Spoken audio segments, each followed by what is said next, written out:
Démocrates africains, peuple du monde entier, les amis du Congo-Brazzaville, nous tenons à vous souhaiter une bonne nuit, une bonne soirée. Pour ceux qui sont encore au Canada, une bonne nuit. Pour ceux qui sont en Europe, en Afrique, et certainement une bonne journée à ceux qui sont en Asie. Nous sommes aujourd'hui le 1er janvier 2018 et nous sommes à notre premier direct de cette année. Nous allons vous parler de deux informations capitales que nous avons jugées utiles à vous présenter. Tout d'abord, nous vous donnons le lieu. Nous sommes bien ici à Toronto, au Canada. Et ces informations concernent le Congo-Brazzaville. Et puis, en diverses, nous allons rentrer dans ce qui se passe en République démocratique du Congo. Bon, chers compatriotes démocrates africains, permettez-nous de tourner la caméra. Rapidement, nous allons faire passer quelque chose que nous avons pensé qu'il était très utile de vous présenter. Voilà. Donc, nous allons tourner la caméra. Bon, cette information vient de notre frère Marcus, Kissa Marcus, qui vient de le dire. Selon nos informations, ce serait Total qui aurait payé les 2 mois de salaire du mois de décembre au Congo-Brazzaville. Bon, voilà. Donc, ça, c'est une information. Cette information vient de la part de notre frère Kissa Marcus. Voilà. Il parle de Total qui aurait payé certainement le mois de novembre et le mois de décembre le paiement des fonctionnaires congolais au Congo-Brazzaville. Et donc, notre frère, je répète encore, notre frère, Kissa Marcus, vient de publier cette information. Il a dit, il y a 7 heures, hein, ça fait plus de 7 heures que cette information est sur les médias sociaux, que notre frère Kissa Marcus, qui réside en France, qui vient de le dire d'une manière claire, que selon leurs informations, ça serait Total qui aurait payé les 2 mois de salaire au Congo-Brazzaville. Bon, nous allons tourner la caméra, vous allez donc revenir bien sûr à nous ici à Toronto, au Canada. Des questions peuvent se poser, tout le monde peut se le dire. C'est Total qui a payé les salaires du mois de novembre et du mois de décembre pour les fonctionnaires au Congo-Brazzaville. Sassou est venu avec sa coquille vide devant son assemblée s'inventer, qui n'ont jamais eu accumulé des arriérés de paiement de salaire. Mais là, l'équipe d'enquête de notre frère Kissa Marcus vient de démontrer, vient de nous dire que c'est Total qui aurait payé les salaires pour l'État congolais. Les salaires à la place de l'État congolais. Qui est donc Total? Mais Total n'est simple que le changement de la société Elf à la société Total. Cette compagnie française qui exploite, qui extrait le pétrole en Afrique, un peu partout au monde entier. Vous voyez? Ils sont partis au nom d'Elf, au nom de Total, pour essayer de camoufler les crimes de sang, il faut le dire, que la compagnie Elf avait déjà fait. L'exemple le plus probable, c'est celui qui s'est passé au Congo-Brazzaville en 1997. La compagnie Elf qui a financé Sassou Nguesso de venir déstabiliser le régime au pouvoir démocratiquement élu par le peuple congolais. Cette information ne vient pas de Bernard Pongui, mais tout un chacun de vous peut aller chercher cette information dans la réalité et dans la clairvoyance. Et là, nous sommes à l'entrée de 2018. Vous voyez que la ramification de Elf, qui aujourd'hui est devenue Total, vient de payer les salaires aux fonctionnaires congolais. À quel titre une entreprise, une multinationale peut-elle payer les fonctionnaires d'un État au nom de cet État? Donc vous comprenez que, chers compatriotes démocrates du monde entier, nous faisons face à des criminels de haut sommet qui se cachent derrière la multinationale qui est l'entreprise Total. Et nous ne pouvons accepter ce genre d'attitude parce que notre frère Marcus certainement a plus des investigations à nous donner, mais en tout cas, notre frère Marcus l'a dit, que les salaires du mois de novembre et du mois de décembre ont été payés par l'entreprise Total. Qui est donc Total pour payer des fonctionnaires à l'État congolais? Mais Total n'est que la ramification de ELF. Donc c'est le même système politique qui consiste à pouvoir déstabiliser la sous-région, déstabiliser tous les pays où cette entreprise est en train d'exploiter. Tous les pays où cette multinationale est en train d'extraire le pétrole ou les matières premières. Et cela est inacceptable au XXIe siècle, de voir que ELF, nous continuons de le dire, que Total continue à travailler dans le sens de la déstabilisation démocratique dans ces États. La crise de 1998, la guerre qui nous avait été imposée par le coup d'État militaire, financé à 100% par l'entreprise ELF, donc Total, aujourd'hui, continue à pouvoir hanter les Congolais.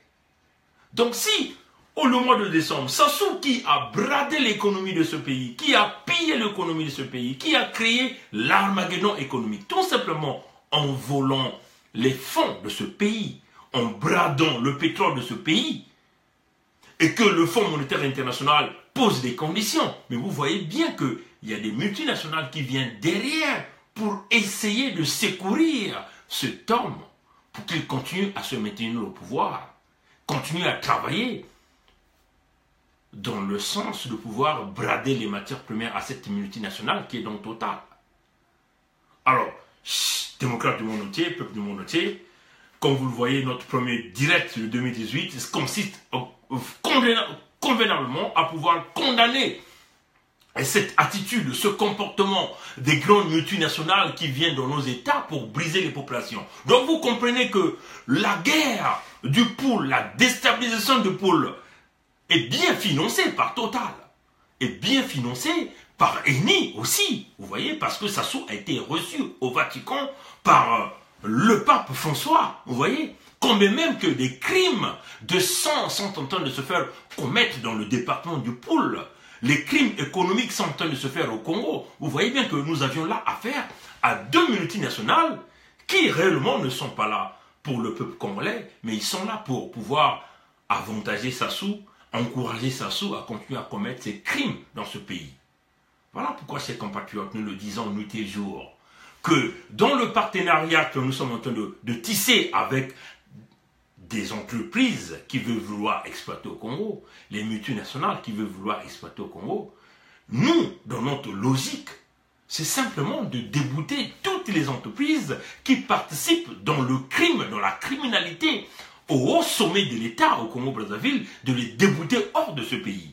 Voyez, chers amis, nous ne pouvons plus continuer à revenir sur les mêmes modèles, c'est-à-dire que les entreprises qui se prennent pour des rois de ce pays, pour des reines de ces pays, ces entreprises qui continuent à encourager un régime, à briser les populations, à détruire l'économie de ces États, pour des simples intérêts de continuer à s'installer et à exploiter nos matières premières, au prix du sang des Congolais. Ceci est inacceptable au XXIe siècle. Voilà pourquoi, chers compatriotes démocrates africains, peuple du monde entier, nous tenons encore à vous le dire, Total demeure la branche armée de la France au niveau de l'Afrique, la branche armée de la France au Congo-Brazzaville, et cette entreprise n'a plus sa place dans ce pays. Maintenant, nous voulons ici dire à nos compatriotes qui travaillent pour Total, qui travaillent pour Eni, ceci est un appel patriotique que nous voulons vous lancer. Il y a deux choses. Ou vous allez donc aider le peuple congolais à pouvoir déclencher ce mouvement qui nous permettra donc de déboulonner le régime criminel et dictatorial en déclenchant un mouvement de grève illimité au nom de la nation, au nom de la patrie. Ou encore, vous allez donc accepter que quand nous viendrons avec l'équilibre de forces militaires, simplement de vous virer tous de cette compagnie parce que cette compagnie n'existera plus. Éventuellement, ce que nous ferons, si vous ne mettez pas la main dans la pâte, de nous assister, de nous aider à pacifier ce pays, de nous aider à emmener la véritable démocratie que le peuple est en train de chercher, de nous aider à écarter les entreprises qui sont là pour détruire notre État, en ce moment-là, tous vous serez des chômeurs. Et en ce moment-là, les nouvelles entreprises qui viendront vont recruter les Congolais selon les ordres de mérite et pas par expérience. Voilà un peu ce que nous tenons à dire sur ce plan total, et nous condamnons fermement cette attitude des entreprises des multinationales qui viennent, ils sont devenus les gouverneurs de nos États. C'est-à-dire, vous comprenez ici que Total et Eni, en payant le mois de novembre et le mois de décembre, comme en payant les salaires à l'État congolais, c'est une façon de pouvoir, comme on le dit, ils ont fait un challenge au Fonds monétaire international. Ils ont fait un challenge aux grandes nations comme les États-Unis. Ils ont fait un challenge aux grandes nations comme le Canada, comme la Grande-Bretagne. Simplement une façon de pouvoir contourner le Fonds monétaire international. Donc, quels que soient les crimes économiques commis par Denis Sassou Nguesso, Sassou a bien des supports de Total et Eni qui continuent à payer les fonctionnaires congolais. C'est-à-dire de pouvoir encourager les crimes de sang et économiques dans notre État. Et ceci est inacceptable. Voilà pourquoi nous le disons, peuple congolais, réveillez-vous, convenablement réveillez-vous. S'il s'agit de toucher aux intérêts de Total et Eni en 2018, eh bien nous vous encourageons énormément de pouvoir briser les intérêts de ces entreprises qui sont là pour détruire la vie des Congolais. Et nous pouvons en aucun moment travailler avec des entreprises qui continuent à financer la guerre au Congo-Brazzaville. Des entreprises qui continuent à briser la paix, la quiétude des populations. En Occident, une entreprise de telle ampleur comme Total n'existerait plus. Les lois et les règles empêcheraient à cette entreprise de s'exercer. Et nous ne devons pas nous considérer une race inférieure. Accepter que ces entreprises viennent chez nous pour nous briser, pour nous diviser, pour nous détruire. Éventuellement, ils trouveront toujours des gens, des reptiliens, comme Sassou Nguesso, qui est là pour briser le peuple congolais. Mais non, à tous ces Congolais-là, l'armée congolaise, s'il y a encore des militaires vaillants qui pensent aux intérêts de la nation, nous pensons que c'est le moment ou jamais, par le biais de cette information, et aussi en écoutant le discours de Sassou, vous comprenez qu'il n'y aura jamais de l'avenir pour vous, les militaires congolais, avec ce temps. Alors, peuple congolais, ayant un peu le sens du patriotisme, les Américains pensent au patriotisme américain, les Canadiens pensent au patriotisme canadien, les Européens, les Français, que ce soit les Allemands, pensent au patriotisme dans leurs États. L'intérêt de l'État, de la population dans toute son entièreté, doit être primordial. Peuple congolais, revenons au sens de la raison, au sens qui consiste à pouvoir penser pour dire que nous ne sommes pas la race inférieure, c'est-à-dire que les gens qui viennent d'ailleurs viennent nous diviser et on choisit une catégorie des gens, une minorité pour nous briser.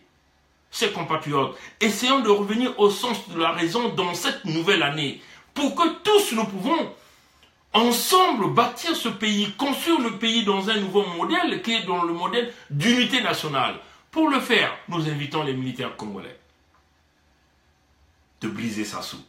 Parce que Sassou représente le mal, la destruction. Sassou représente la division. Sassou représente le tribalisme, le régionalisme, le népotisme, le gangstérisme dans ce pays, chers compatriotes. Alors, nous invitons les militaires congolais au sens du raisonnement. Vous aurez certainement mieux recevoir un salaire qui est une fois supérieur à ce que vous recevez. Si ce pays fonctionnait normalement, vous aurez certainement des meilleures conditions de vie si ce pays fonctionnait normalement. Vous voyez que nous sommes là, nous faisons face à un groupe de gens qui a mis autour de lui quelques généraux pour gérer tout un pays. Alors, toi le sergent congolais, le caporal congolais, le lieutenant congolais qui est marginalisé et qui veut aujourd'hui pouvoir essayer d'aider ce pays, alors lève-toi pour briser Sassou. Et aussi, nous le disons fermement, dans tous nos discours, nous l'avons toujours dit, Total et Eni représentent le mal de ce pays. Qu'est-ce que nous ferons des entreprises qui ont commis des crimes de sang, des crimes économiques, des crimes contre l'humanité? Parce qu'à ce jour, on veut vous le dire, personnellement, je travaille pour des compagnies pétrolières.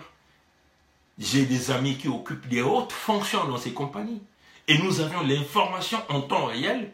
Il n'y a aucun débitmètre de l'État congolais au niveau de Njeno qui vous dit combien de barils de pétrole sont chargés dans chaque tanker. Ceci est inexplicable. Et même quand Sassou veut vouloir accuser son Parlement de mener des enquêtes parlementaires, il sait bien que c'est un Parlement qui est limité. Alors, nous demandons là au peuple congolais, ceux-là qui ont encore ce courage et la détermination de comprendre que nous ne pouvons pas, en 2018, accepter qu'une poignée de gens continue à manipuler le peuple congolais, continue à voler, à tuer les gens.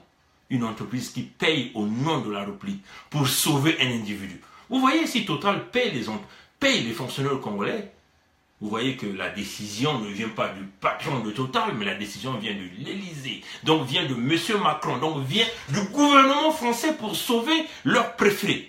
Alors, peuple congolais, prouvons-leur le contraire pour leur dire que nous sommes le peuple bantou et que nous ne sommes plus ce bantou qui est gentil, nous sommes devenus le bantou qui est devenu méchant pour sauvegarder la dignité de notre pays. Brisons Sassou. Il faut exécuter ce monsieur. Voilà un peu ce que nous tenons à dire sur ce plan. Et rapidement, chers compatriotes démocrates africains, peuple du monde entier, nous voulons ici vous présenter une information que nous avions reçue. Permettez-nous de tourner la caméra rapidement et nous allons vous présenter donc cette information. Bon voilà, on nous parle, chers compatriotes démocrates africains, de la nomination d'un certain Roger Julien Menga comme nommé ambassadeur extraordinaire et plénipotentiel de la République du Congo au Canada. Ça c'est l'information que nous venons de recevoir. Donc on va tourner l'information, la caméra. Et nous allons décrypter sur cette information. Bon, nous le savons. Autrefois, il y a un certain monsieur Elenga qui s'était pris. Ce monsieur Elenga est pasteur ici au Canada. Il a mené ses relations. Il s'est autoproclamé consul du Congo ici à Toronto. Donc c'est ce monsieur qui se permettait de pouvoir donner les visas à tous ceux qui voulaient aller au Congo-Brazzaville. Et donc, ce monsieur représentait, entre temps, le consul du gouvernement illégitime du Congo-Brazzaville ici au Canada. Bon, et là, nous venons de voir qu'il venait de nommer, permettez-nous de voir encore le nom, de ce monsieur, de ce nouveau monsieur qui vient d'être nommé ambassadeur au Canada. Mais c'est quoi l'intérêt? Nous l'avons déjà dit dans nos vidéos précédentes. Pour ceux qui ont l'habitude de nous suivre, ils doivent se rassurer que nous sommes très crédibles dans l'information que nous donnons à tous ceux qui nous suivent.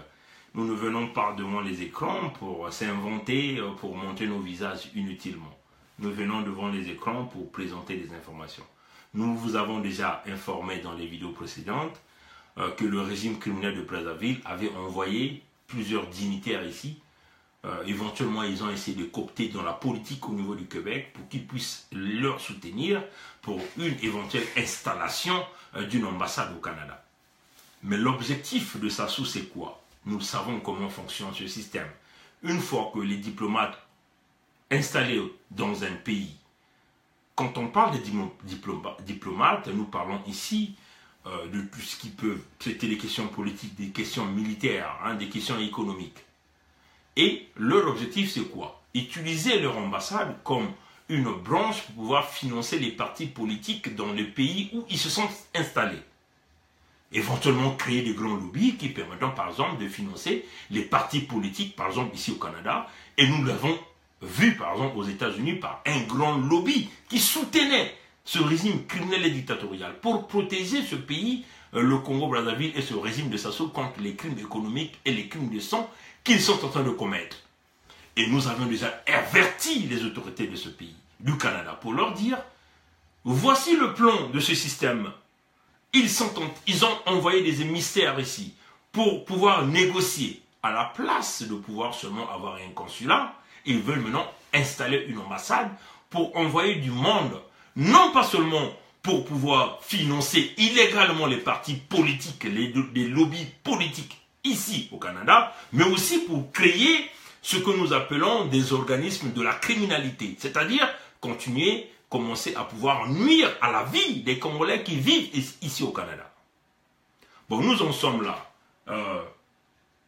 Ils se sont décidés de pouvoir nommer un certain Roger Menga, qui viendra donc ici comme l'ambassadeur au Canada.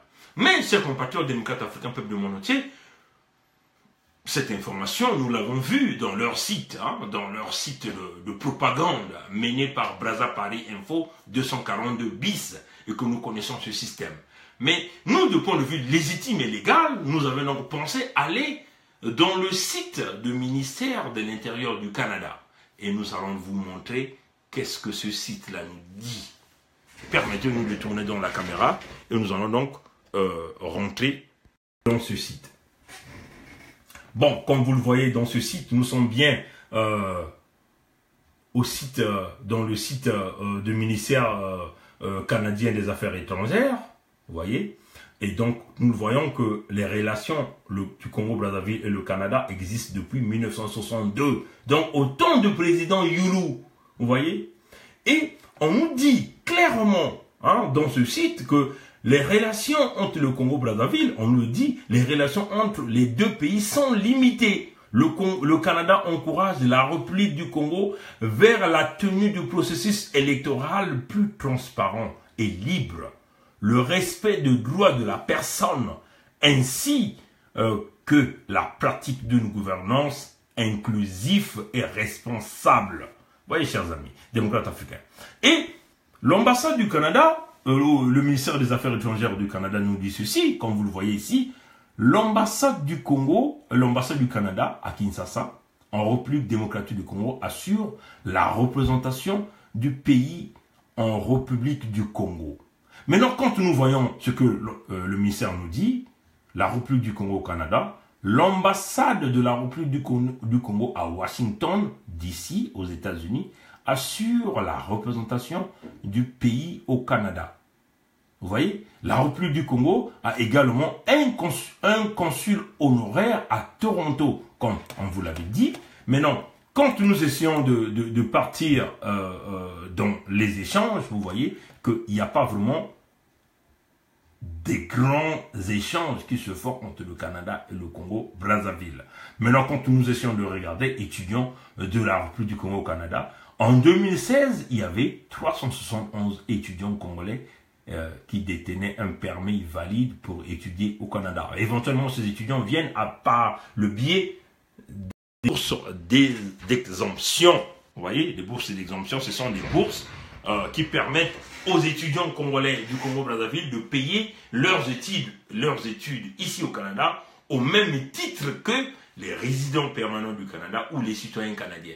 Donc vous voyez, ce sont ces bourses d'exemption que ce régime criminel et dictatorial de Brazzaville envoie donc leurs parents. Vous voyez, les enfants de ministres, les enfants des parents accoquinés à ce régime viennent donc étudier ici au Canada par le biais de ces bourses d'exemption.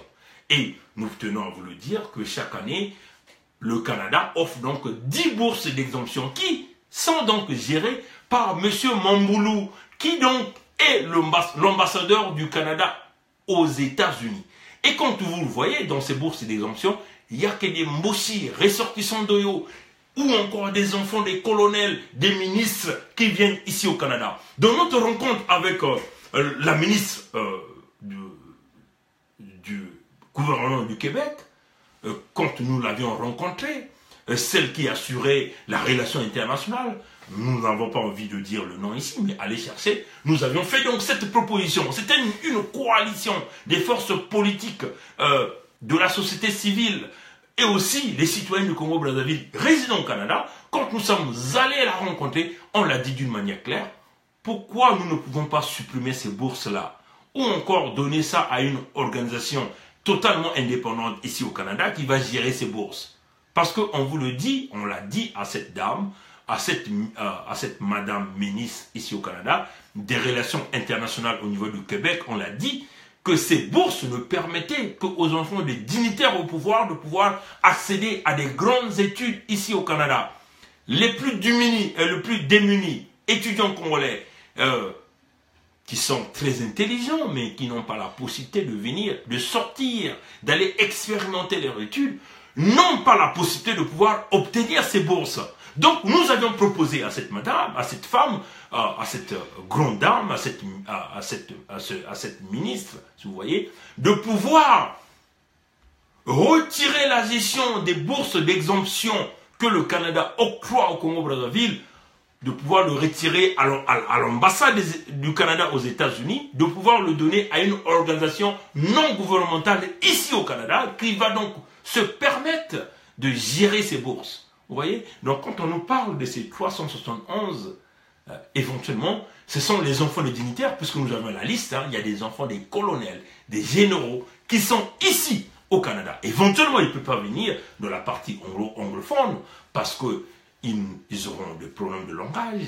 Ils sont tous au Québec, ils sont à Montréal, ils sont à Québec City, vous voyez? Pour pouvoir étudier, ils payent les mêmes titres, les frais d'études au même prix que les résidents canadiens, au même titre que les citoyens canadiens. Vous voyez, donc, quand même que ces gens-là sont les plus nantis de ces systèmes, ils bénéficient, mais ils volent doublement le Canada.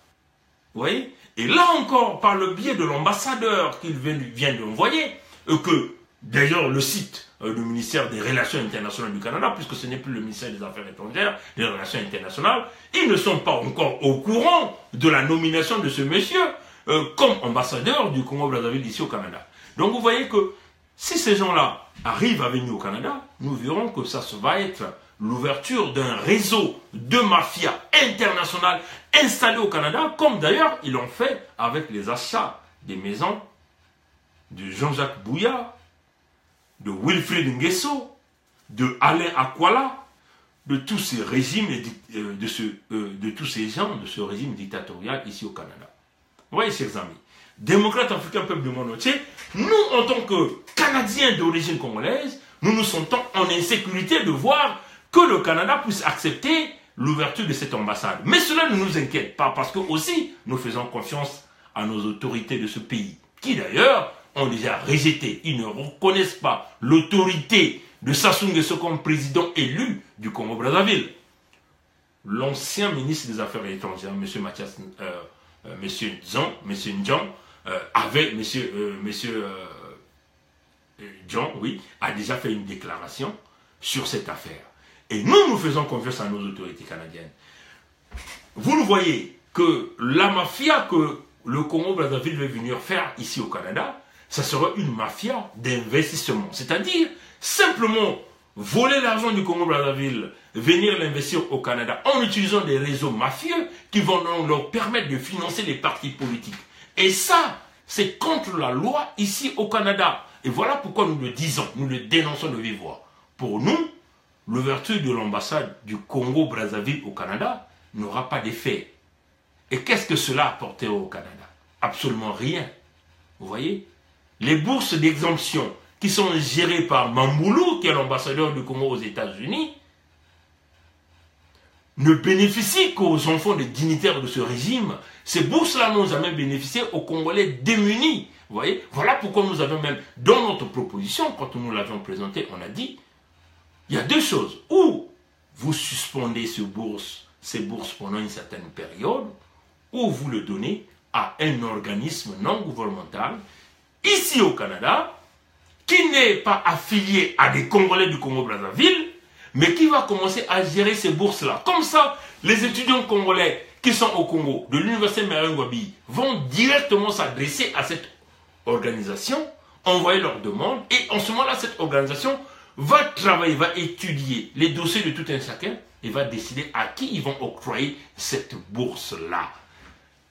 Vous voyez, chers amis, nous sommes des gens totalement impartiaux. Nous voulons que ces bourses d'exemption puissent profiter à tous les Congolais, à tous les étudiants congolais, au Congo-Brazzaville en général, pas aux gens, à ceux qui sont les plus nantis. Vous voyez, chers amis.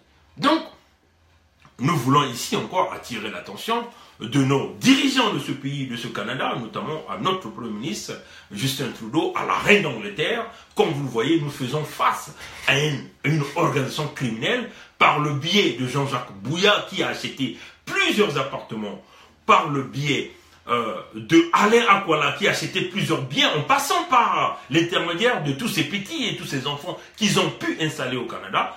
éventuellement par le biais de Willy Nguesso, et qui a acheté, qui a investi de l'argent, acheté des biens ici, par de l'argent volé au peuple congolais, prouvé ici au Canada, vous voyez, chers amis, parce que Willy Nguesso est considéré comme un personnage non grata ici au Canada, et nous avons affaire à plusieurs généraux, plusieurs colonels, aussi qui sont impliqués dans ce pays-ci. Vous voyez, chers amis, voilà pourquoi nous le disons à nos autorités, que ça ne serait pas une bonne idée que vous acceptiez que ce monsieur vienne s'installer ici comme un ambassadeur de ce pays. Parce que ça ne va pas profiter aux Canadiens, mais au contraire, ça va apporter la misère dans ce pays. Vous voyez, chers amis. Voilà un peu, chers amis démocrates africains, peuple du monde entier, ce que nous tenons à dire dans ce direct. Éventuellement, accuser Total hein, d'avoir... parce que l'objectif, il est clair. Maintenir sa sous, sauver sa sous. Vous voyez, payer les salaires au nom de Total pour les employés de l'État congolais, c'est des crimes économiques internationaux que Total est en train d'appliquer au Congo. Voilà pourquoi nous avions dit, peuple congolais, Total et INI seront dehors. Quant à leur ambassade du Congo au Canada, mais nous, ici, résidents au Congolais au Canada, les citoyens canadiens d'origine congolaise, ça ne nous fait pas peur parce qu'ils ont une ambassade aux États-Unis, n'est-ce pas? Mais cela n'a pas permis à Sassou de rencontrer M. Trump. Et nous ne pensons pas que notre Premier ministre, Justin Trudeau, ou ceux qui gagneront l'élection présidentielle, l'élection en 2018, vont donc recevoir ces reptiliens et criminels du Congo-Brazzaville ici au Canada. Peuple congolais, jeunesse africaine, ouvrez grandement les yeux. Nous allons terminer avec la situation en République démocratique du Congo. Vous avez un homme qui a perdu la légitimité présidentielle et qui, aujourd'hui, en 2018, n'a plus la légitimité. Déjà, depuis 2017, depuis décembre 2017, Joseph Kabila a perdu la légitimité, il y a eu extension par le biais de la négociation avec la CENCO, gérée par l'Église catholique, et donc il a permis d'arriver après une année, donc en fin 2018, vous avez bien vu que hier, il y a eu des grandes manifestations à Kinshasa. Mais qu'est-ce qu'ils ont fait? Ils ont tiré à balles réelles sur les amis de la République démocratique du Congo. Il y a eu des morts, il y a eu des blessés. Éventuellement, Kabila a reçu l'appui de Sassou Nguesso par le contrat de l'armement qu'ils ont signé à Brazzaville, entre le Congo-Brazzaville, la République démocratique du Congo et le nouveau président congolais, déjà que nous accusons de criminels, de responsables des crimes de guerre contre l'humanité qui sont en train de se perpétrer dans la sous-région. Vous voyez, chers amis, la place, Kabila a simplement décidé de se maintenir. Il faut le dire, Kabila ne se maintient pas seul. Quand même que nous voyons quelques déclarations qui appellent à l'apaisement et qui demandent à Kabila de démissionner, sans pourtant appuyer cela avec des véritables mesures de pouvoir imposer une force militaire qui va permettre de déboulonner Kabila de cela. Éventuellement, la déclaration du secrétaire national du secrétaire des Nations Unies. En réalité, nous, dans l'Afrique centrale, nous sommes victimes d'un complot international. Mais pour s'en sortir de ce complot international, il faut que les peuples africains se lèvent eux-mêmes. Les peuples comprennent que les crépitements des balles ne doivent pas nous faire peur, mais au contraire, ça devait nous motiver de continuer à avancer vers l'ennemi et ça va nous permettre de gagner le terrain. L'ennemi va reculer jusqu'à ce que nous irons attraper les reptiliens dans leur cage, éventuellement les asphyxier. Telle est la fin de mon direct. Nous vous souhaitons bonne année et que cette année, il faut que ça soit une année 2018, il faut que ça soit une année de décision, une année de fermeté pour la jeunesse africaine, pour déboulonner les reptiliens, les criminels, les assassins, ceux-là qui détruisent les nations, qui détruisent les peuples pour les intérêts des multinationales. Démocrates africains, peuple du monde entier, tous ceux-là qui travaillent pour Total doivent avoir honte. Il faut démissionner en masse, créer des mouvements de grève. Tous ceux qui travaillent pour ENI, les grandes multinationales qui sont en train de briser l'Afrique noire francophone, c'est une honte pour nous. Que Dieu bénisse l'Afrique. Que les jeunes Africains comprennent que Dieu est là, mais si vous ne bougez pas, ce Dieu-là ne bougera pas. Parce que ce Dieu-là est actif quand vous êtes actif. Si vous dormez, ce Dieu-là dort. Merci, que Que Dieu nous bénisse. Au revoir.